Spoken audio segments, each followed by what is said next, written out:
नमस्कार, हमारे चैनल में आपका स्वागत है। मैं हूं रामचंद्र मौर्य। साथियों, अब देश विकल्प की तलाश में है। प्रधानमंत्री नरेंद्र मोदी को राज करते हुए 12 साल बीत चुके हैं और इन 12 वर्षों में जो दुर्गति देश की हुई है, समाज की हुई है, हम समझते हैं इससे समाज का हर हिस्सा प्रभावित लग रहा है और कुछ हिस्सों में तो आंदोलन की स्थिति आज से नहीं 2019 और 20 से उत्पन्न हो गई है। लेकिन अब जिस तरह से जेन जी या कहें युवा वर्ग नरेंद्र मोदी के राज से मुक्ति पाना चाहता है और उसने अंगड़ाई ली है, तो समझा जाना चाहिए कि देश का कमोबेश हर उम्र का व्यक्ति चाहने लगा है कि वह नरेंद्र मोदी का विकल्प खोजे राहुल गांधी के रूप में।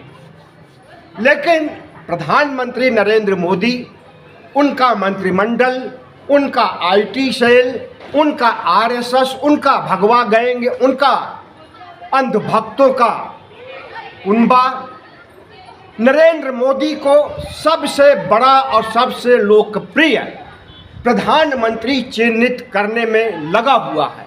यहाँ तक कि नेहरू से बड़ा कद नरेंद्र मोदी का दिखाया जा रहा है। नेहरू की लकीर छोटी करके अपनी लकीर बड़ी करने की कवायद तो हो ही रही है, साथ ही नेहरू की लकीर बिल्कुल मिटा देने की भी कोशिशें हो रही हैं। लेकिन इन कोशिशों में प्रधानमंत्री नरेंद्र मोदी, आरएसएस और उनका कुनबा क्या सफल हो पाएगा, हमें नहीं लगता। पंडित नेहरू के कद को छोटा करके देखना अपने आप में एक संकीर्णता है नरेंद्र मोदी के अंदर, आरएसएस के अंदर और कांग्रेस विरोधी हर शख्स के अंदर। प्रधानमंत्री नरेंद्र मोदी जिस विचारधारा से आते हैं, उस विचारधारा को आज तक लागू नहीं कर पाए हैं। वही कांग्रेस की विचारधारा, वही समाजवाद की विचारधारा और वही धर्मनिरपेक्ष विचारधारा में सरवाइव कर रहे हैं। लेकिन अपनी उनकी जो कम्युनल विचारधारा है, हिंदुत्व की विचारधारा, कट्टर हिंदुत्व की विचारधारा और इस देश को हिंदू राष्ट्र बनाने की कवायद करने का मादा जो आरएसएस रखता है और जिसके लिए आरएसएस जाना जाता है, उस दिशा में नरेंद्र मोदी 12 वर्षों तक काम नहीं कर सके हैं। इसलिए उनसे संघ और उसके आनुषंगिक संगठन भी नाराज हैं। आप कहिए कि हिंदू महासभा, राष्ट्रीय स्वयंसेवक संघ, विश्व हिंदू परिषद, बजरंग दल नरेंद्र मोदी से खुश हैं, तो ऐसा नहीं है। इन सांप्रदायिक संगठनों, पार्टियों की विचारधारा अतिवाद पसंद करती है और उस अतिवाद के लिए नरेंद्र मोदी को प्रोत्साहित करने का काम किया था। लेकिन नरेंद्र मोदी की हिम्मत नहीं पड़ी कि वह संघ के एजेंडे को साकार कर सके। जैसे ही 2024 में भारतीय जनता पार्टी के कद्दावर नेताओं ने कहा कि हमें 400 पार सीटें दीजिए, हम संविधान बदल देंगे, और संविधान बदलने का मतलब कि मनुस्मृति रिप्लेस करना और हिंदू राष्ट्र बनाना, राहुल गांधी को बैठे बैठाए मुद्दा मिल गया। और इस मुद्दे को इतना चौड़ा करके जिस तरह से प्रधानमंत्री नरेंद्र मोदी का कद घटाने का काम किया या कहें कि घुटने पर ला दिया गया, उससे नरेंद्र मोदी को पता चल गया कि वह कुर्सी पर रहते हुए संघ के एजेंडे को पूरा नहीं कर पाएंगे, कभी भी 2029 की तो बात छोड़िए, 34-35 या उसके आगे भी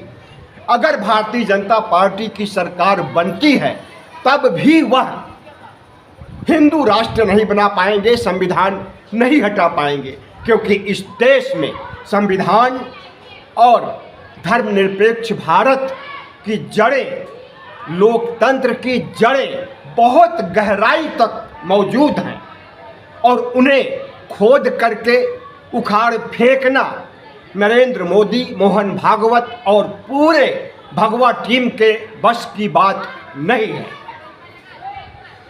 तो प्रधानमंत्री नरेंद्र मोदी धर्मनिरपेक्ष भारत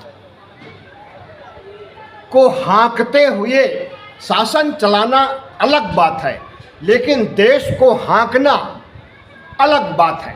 2019 तक शासन करते रहे हैं संविधान के अनुसार, लेकिन 2019 के बाद इस देश को हाँकना शुरू किए हैं, देश को चला नहीं रहे हैं। देश मजबूरी में चल रहा है अपने पैरों पर, और 2 कदम आगे बढ़ता है तो 1 कदम पीछे हो जाता है। कभी हमारी इकोनॉमी चौथी इकोनॉमी बन जाती है दुनिया की, तो फिर 2 कदम पीछे छठी इकोनॉमी बन जाती है, और इस समय भारत की इकोनॉमी छठी है और 7वीं कब हो जाए कुछ नहीं कहा जा सकता है। अगर नरेंद्र मोदी के राज में डॉलर की कीमत इसी तरह से बढ़ती रहेगी, प्रति व्यक्ति आमदनी नहीं बढ़ेगी, उत्पादन नहीं बढ़ेगा, तो 7वें नंबर पर इकोनॉमी जाने या उसके आगे 8वें 9वें नंबर पर जाने में देरी नहीं लगेगी। इस समय भारतीय अर्थव्यवस्था अपने बुरे दिनों पर आ गई है फिर से। 1991 में मंदी के दौर में जिस तरह से पूरी दुनिया की इकोनॉमी ढह गई थी, भारत की भी ढही थी। मंदी का दौर भारत पर भी लागू हुआ था और अर्थव्यवस्था चरमरा गई थी, लेकिन उस समय एक योग्य वित्त मंत्री थे और नरसिम्हा राव प्रधानमंत्री थे। डॉक्टर मनमोहन सिंह अर्थशास्त्र के प्रोफेसर ही नहीं बल्कि विद्वान, इन्होंने जिस तरह से मंदी के दौर को प्रगति में बदला है, उस तरह के लोग नरेंद्र मोदी के पास नहीं हैं। उनकी टीम में मनमोहन सिंह जैसे लोग नहीं हैं कि वह डूबती हुई इकोनॉमी को रास्ते पर ला सकें, राष्ट्र की मुख्य धारा में ला सकें। तो क्या इकोनॉमी ढह जाएगी? क्या इस देश में प्रति व्यक्ति इनकम घट करके अपने निचले स्तर पर आ जाएगी? क्या डॉलर की कीमत रुपए से 100 पार कर जाएगी निकट भविष्य में, या यूं कहें कि जुलाई अगस्त तक 100 पार हो जाएगी? अगर 100 पार डॉलर हुआ तो समझ लीजिए कि भारत की इकोनॉमी जो विश्व स्तर पर 6ठे नंबर पर है, यह 7वें 8वें नंबर पर पहुंच जाएगी। और जिस तरह से भारत में निवेश किए हुए विदेशों के व्यापारी या यूं कहें कारपोरेट अपने पैसे को निकाल रहे हैं और दूसरे देशों में इन्वेस्ट कर रहे हैं, यह भी भारत के लिए बहुत दुर्भाग्यपूर्ण है। इतना सब हो गया है, आर्थिक सुनामी की घोषणा हो चुकी है और प्रधानमंत्री खुद देश से अपील कर चुके हैं कि बड़ा संकट आने वाला है, और राहुल गांधी भी अपील कर चुके हैं। राहुल गांधी तो 2 कदम आगे बढ़ करके कहते हैं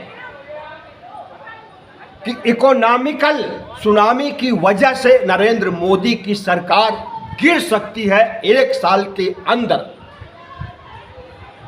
तो जो विपरीत परिस्थितियां आज राष्ट्र के सामने उत्पन्न हैं, उसे सकारात्मक ढंग से कैसे समस्याओं का समाधान कर सकते हैं? प्रधानमंत्री नरेंद्र मोदी का रोड मैप क्या है?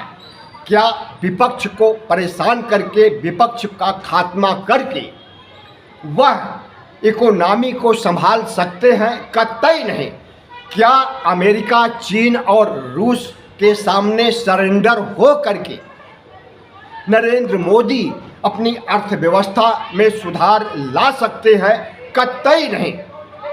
अब तो इजराइल ने भी प्रधानमंत्री नरेंद्र मोदी के चरित्र पर जिस तरह से सवालिया निशान खड़ा किया है, हमें लगता है कि एप्स्टीन फाइल के कुछ पन्ने जो बचे हुए हैं वह झकझोरने वाले हैं, और उन्हीं पन्नों को लेकर के अगर ट्रंप नरेंद्र मोदी को धौंस दिखा रहे हैं और उनका कैरियर चौपट करने की बात कर रहे हैं, तो यह देश के लिए और अंतर्राष्ट्रीय कूटनीति के लिहाज से बहुत ही दुर्भाग्यपूर्ण है। प्रधानमंत्री लगभग सभी मोर्चों पर फेल हो चुके हैं। जेएनजी के आंदोलन को नहीं रोक पाएंगे, और जिस तरह से जेएनजी अब दिल्ली में ही नहीं बल्कि देश के हर कोने में, हर राज्यों में, या यूं कहें कि हर जिलों की कचहरियों में आंदोलन करने के लिए एक साथ मन बना चुका है, नरेंद्र मोदी उसे नहीं दबा सकेंगे, क्योंकि इनके अंदर, इनकी सरकार के अंदर अब वह ताकत नहीं रह गई है जो 2019-20 में थी। जब ताकतवर थे तब तो इन्होंने किसानों के आंदोलन को रोक पाना संभव नहीं हो पाया था। 13 महीनों तक किसानों का आंदोलन चला और इस बीच 750 किसान शहीद हो जाते हैं। अंततः उनकी मांगे माननी पड़ती है। उसी तरह से क्या युवक जेएनजी नरेंद्र मोदी को झुका देंगे? शिक्षा मंत्री का इस्तीफा लेकर के शिक्षा विभाग में और रोजगार विभाग में आमूल चूल परिवर्तन के लिए नरेंद्र मोदी को रास्ते पर ला देंगे।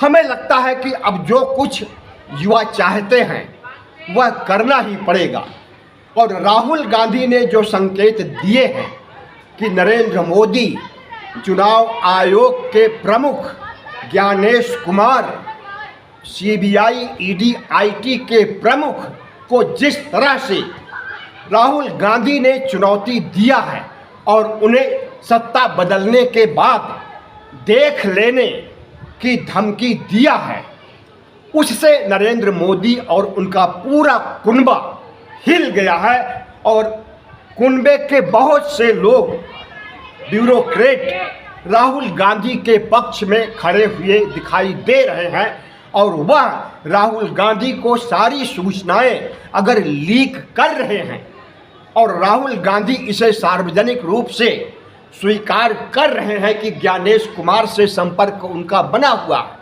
ज्ञानेश कुमार हर वह बात इनको मैसेज कर रहा है जो कि राष्ट्र निर्माण के लिए जरूरी है नेता प्रतिपक्ष को जानना।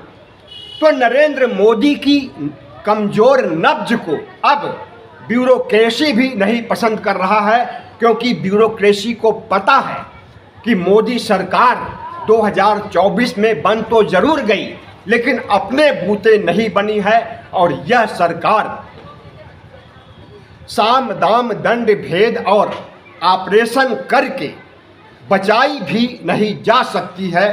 तो जो नरेंद्र मोदी सरकार के ऊपर संकट मंडरा रहे हैं उसकी सूचना ब्यूरोक्रेट को, चुनाव आयोग को, सुप्रीम कोर्ट को, सबको आभास हो गया है, सबको आहट मिल गई है कि अब नरेंद्र मोदी लंबे समय तक सत्ता में नहीं रह पाएंगे। इसलिए सब किनारा करने के बारे में सोच रहे हैं। जैसा कि माना जाता है कि जो नाव डूबने वाली होती है उसमें से चूहे तक निकल करके दूसरी जगह शरण खोजने लगते हैं, तो आज उसी तरह से चूहे हुड़दंग मचाए हुए हैं और नरेंद्र मोदी की सत्ता को धत्ता बताते हुए अगर राहुल गांधी की तरफ उन्मुख हो रहे हैं तो यह लोकतंत्र के लिए तानाशाही के खिलाफ,